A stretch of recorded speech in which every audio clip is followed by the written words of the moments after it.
নমস্কার বন্ধুরা, নন্দাস কিচেন টিপসে আপনাদের সবাইকে স্বাগত। আজকে আমি আপনাদের জন্য একটা কাঁচকলার নতুন রেসিপি নিয়ে এসেছি। রেসিপিটা টেস্টটা হবে একদম হোটেলের মতো, কিন্তু একদম ঘরোয়া পদ্ধতিতে রান্নাটা করব। তো চলুন স্টার্ট করে দেওয়া যাক। প্রথমে একটা বাটিতে কাঁচকলা গোল গোল শেপ করে কেটে নেব। এবার এতে সামান্য হলুদ গুঁড়ো, স্বাদ অনুযায়ী নুন, একটু শুকনো লঙ্কা গুঁড়ো আর একটু চাট মশলা দিয়ে ভালোভাবে মিশিয়ে নেব। মশলাটা ভালোভাবে মেশাতে হবে যাতে সবগুলি টুকরোর মধ্যে মশলাটা লেগে যায়। এবারে একটা কড়াইতে তেল গরম করে কাঁচকলার টুকরোগুলো এক এক করে দিয়ে দেব। গ্যাসের আঁচটা কমিয়ে কাঁচকলাগুলো ভাজতে হবে, না হলে কাঁচকলাগুলো ভালো করে ভাজা হবে না। এখন কাঁচকলার টুকরোগুলো ভাজা হয়ে গেছে। এবার এক এক করে একটা পাত্রে নামিয়ে নেব। এবারে বাকি তেলটার মধ্যে শুকনো লঙ্কা ফোড়ন দিতে হবে। এবার এতে গোটা জিরে ফোড়ন দেব।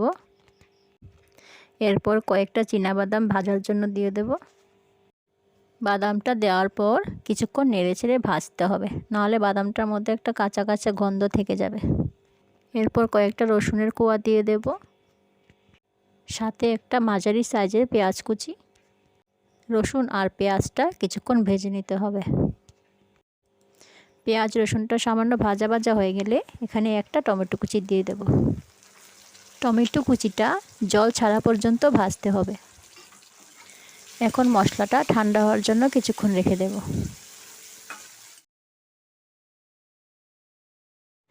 ঠান্ডা হওয়ার পর মশলাটা আমি মিক্সিতে পেস্ট করে নিয়েছি। এবার কড়াইতে সর্ষের তেল গরম করে প্রথমে তেজপাতা আর শুকনো লঙ্কা ফোড়ন দিয়ে দিতে হবে। এবার সামান্য পেঁয়াজ কুচি দিয়ে ভালো করে ভাজতে হবে। এরপর পেঁয়াজটা ভাজা ভাজা হলে এখানে কয়েক টুকরো টমেটো দিয়ে দেব।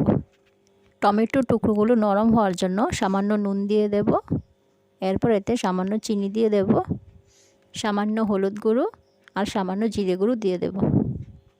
জিরে গুঁড়োটা থেকে ভাজা ভাজা গন্ধ বেরোলে এখানে বাটা মশলাটা দিয়ে দেব।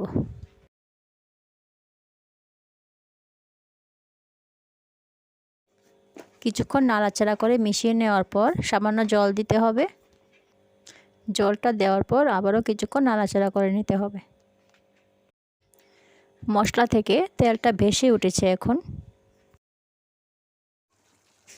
এই সময় আমি টক দইটা 2 চামচ পরিমাণ মতো দিয়ে দেব। টক দইটা দেওয়ার পর সাথে সাথে মিশিয়ে নিতে হবে। এখন টক দইটা ভালো করে গ্রেভিতে মেশানো হয়ে গেছে।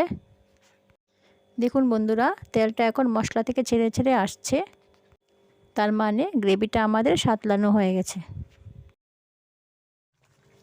এবার এতে ভেজে রাখা কাঁচকলার টুকরোগুলো দিয়ে দেব।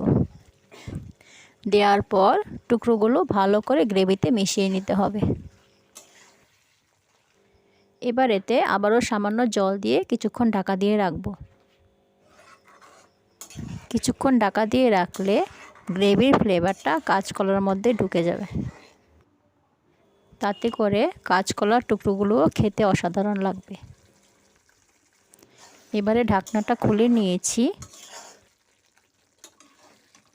এখন আমার রেসিপিটা পুরোপুরি কমপ্লিট হয়ে গেছে।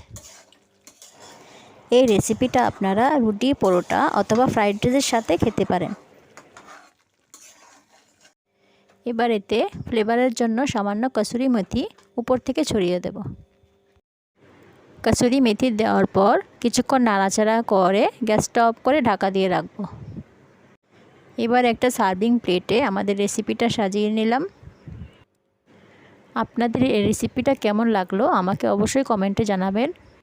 তো আজকের রেসিপি এখানেই শেষ। দেখা হবে নেক্সট ভিডিওতে।